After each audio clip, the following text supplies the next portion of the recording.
going through our silent hill. Just like my banner, the banner of my channel, and the thumbnail of one of my videos, the maybe I'm better off not remembering the past. It is an image of Angela Orozco from Silent Hill 2. So I want to talk about going through our Silent Hill. It's like James Sunderland, other characters, where they meet their past, their dark sides, their darkness, their hurts, their torments, their pain, their suffering, and all that, And I thought using Angela Orozco is a perfect concept, is a perfect idea and depiction of my part, or at least the way I see the world, especially after introducing Silent Hill. To be honest, I never played the Silent Hill games when I had my PS2 a long time ago. Yeah, I missed out big time. I know, I missed out. But I just never thought of it, which is a shame. I thought about Silent Hill later on, and I think the first Silent Hill I thought of was make fun of me or whatever. It was the PT, Norman Reedus, Daryl Dixon, that one. And I was like, Silent Hill? What's that? You don't know Silent Hill? Nope. And after that I started to find out all these Silent Hills, so many. But the first Silent Hill I played was Downpour. I played on the Xbox 360. It was amazing, Murphy Pendleton. Yeah, that's him going through his past, confronting his past and all. He lost his son or something. He's a convict. And that's what I'm gonna talk about, is us going through our Silent Hill where, people like me, like y'all, maybe these things happen, call it a curse or whatever, but I guess it's like a turn of events for us, and we have to have to go through our Silent Hill, That's why the BPs, they see the truth, they see how life is. That's the depiction, Symbolism, euphemism. You see, your mind or brain construct monsters, with its own creative, creative ways, sick and twisted ways. Just like how Abstract Daddy came to be, the nurses, Pyramid Head, the twins, The twins, in my opinion, is one of the scariest. It's a big ass creature with two baby heads, and it walks on arms, two arms. It's an interesting creature, And the twins are brother and sister. I think one was Miriam and the other one was something, I don't know. Or maybe that one is Downpour, Silent Hill, I got it confused. I don't really know the chronology and the story of Silent Hill, Maybe one day I'll get to that, but yeah, even in last year, 2024, July, I was really down when I came to realize that life does not mean anything in the end, and I felt so crushed and so betrayed because nobody told me that. I didn't even believe it when I saw the signs. There were signs that would happen to me that were present, and I refused to see it, I refused to acknowledge, I refused to understand. I just thought it's just something that happens, and I brushed it aside. I should have seen it coming, which I did not.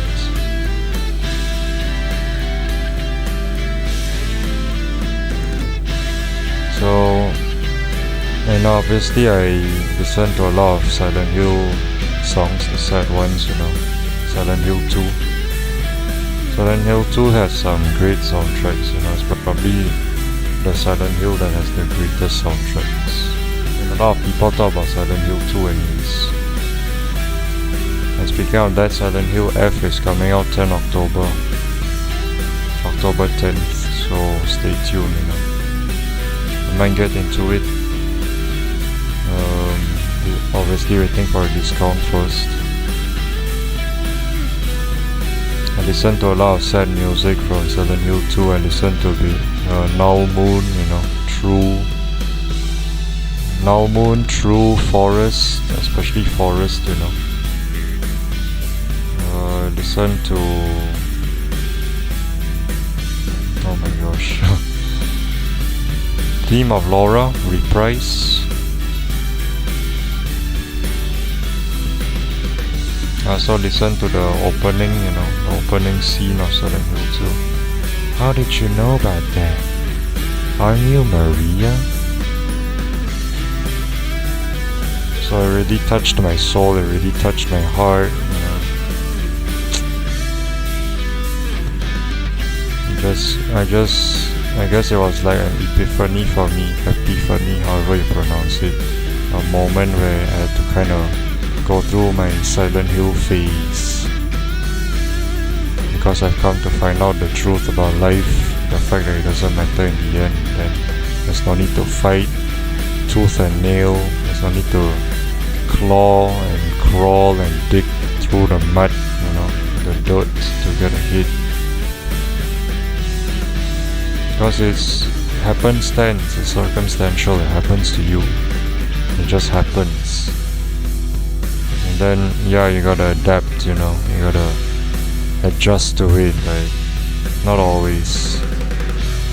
Sometimes these things happen out of pocket, out of random, and then out of the blue. For no reason, it just happens. And that's sad, you know. That's real sad.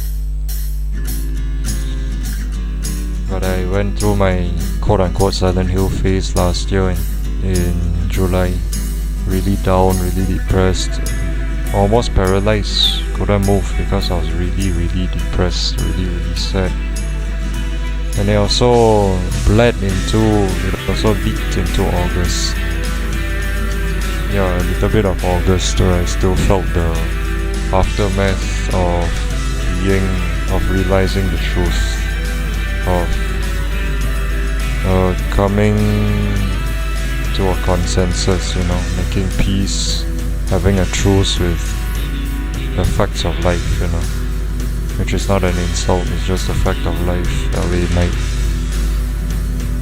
Listen to a lot of Silent Hill 2, going through the phase, you know, of my Silent Hill, accepting it, you know, one thing at a time, because I was not told these things from a young age, I've been lied to. And then the BPs, you know, the fellow B pillars, we see how life actually is, and it sucks for the most part, especially for people like us. A lot of the symbolic things, symbolism, euphemism, you know. I love symbols, I love symbolic things, I love symbolism. I'm a big fan of symbols. This means this means that, what means what, blah blah blah. I'm fascinated and intrigued by those things. I really am. Even the Evil Within, you know, the video game Evil Within 1 and 2, those creatures are also symbolic. You can go look it up. Those creatures have a meaning, such as Laura, the spider lady. She's the sister of Ruben Victoriano, aka Rovic. He actually loved his sister so much, he was proud of her and all that, so much so that he gave her immense powers, incredible powers, and made her monstrous, you know, because she was such a heroic, terrific sister, you know, a heroine, or just a shero, you know, gender equality.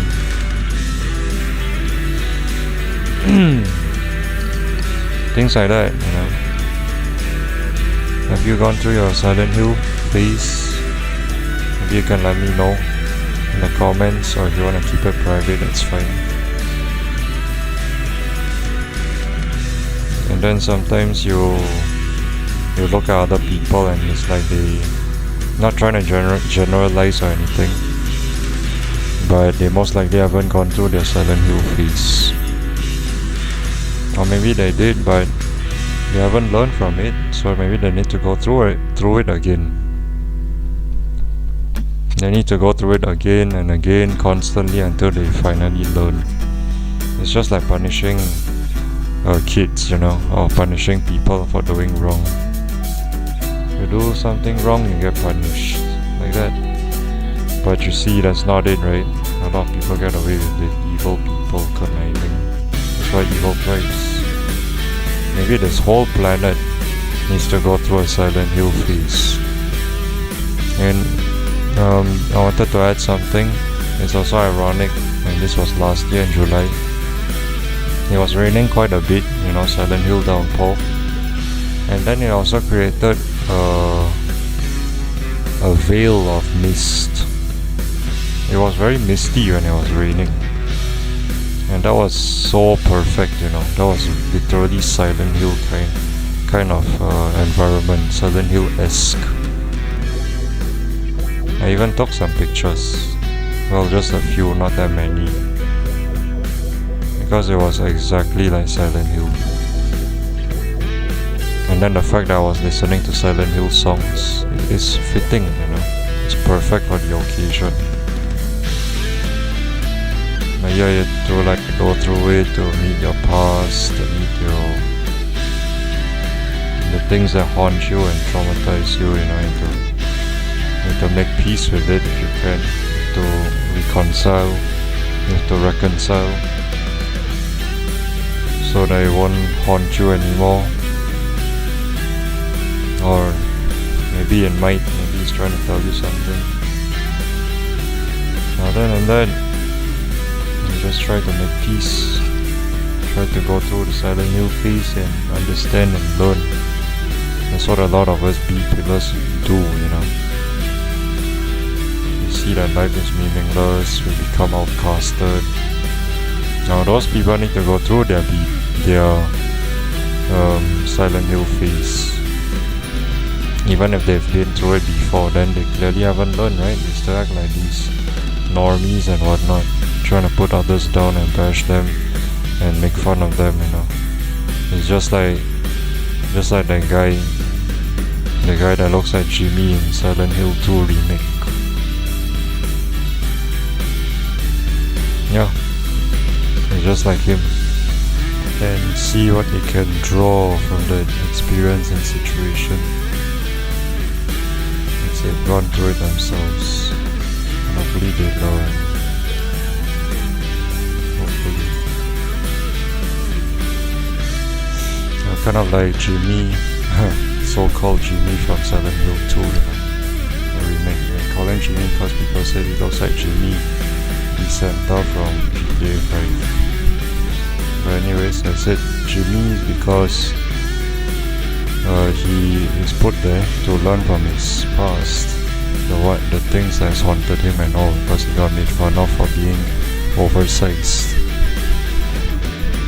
And clearly he has not. He's still conflicting, he still eats a lot, and he still eats unhealthily. Then he wonders why people make fun of him. Yeah, it's wrong to make fun of people, but you can't stop them. They're gonna make fun of you still. The more you tell them not to make fun of you, the more they're gonna make fun of you. The exact opposite. So you don't want them to do that, you can just ignore, but by the looks of it, you don't seem to be able to do that. So maybe you can up the ante of improving your mental capabilities of ignoring what people say or think about you, or you can start putting in the work and lose weight. Yeah.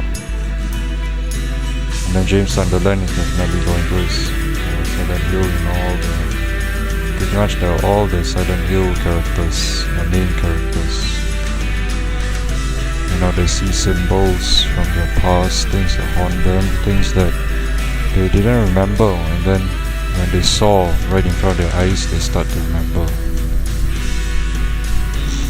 Things like that, you know. It's like an awakening to realize, to transform, to be reborn anew, you know. A new person, a new identity, a new personality too, a new image, dignity. Sometimes you just gotta let go, sometimes you just gotta meet again to make peace or destroy it, you know, destroy your past. That's like what Kylo Ren said, let the past die. Kill it if you have to. It's the only way you can become who you are meant to be. Kylo Ren from Star Wars said that. And I guess that's about it, you know. I don't want to make it too long. I'm also kind of sleepy. We are going through our 7-2. Peace. Beyoudoyou. Adios.